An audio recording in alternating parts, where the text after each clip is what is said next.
Many Delta passengers stranded in Orlando for hours after their plane caught fire are now finally back in Atlanta. Atlanta News First Blake Devine live at Hartsfield-Jackson Atlanta International Airport.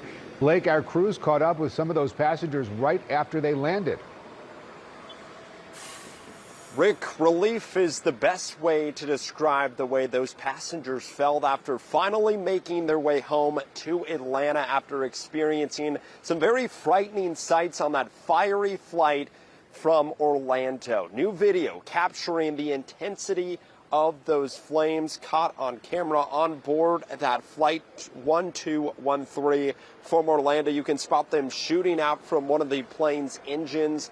This all unfolded a little after 11 a.m. Monday morning as people in the terminal at the Orlando airport saw a tall tower of smoke. Delta says 282 customers, 10 flight attendants along with 2 pilots were on board, headed here to Atlanta. We caught up with a passenger who described how this all unfolded. No one could have predicted that was going to happen. So we got the abort, abort, abort over the loudspeaker, and then like flight attendants came on the PA too, and they were like, leave all your things, leave all your things. And that's when I think a little chaos broke out.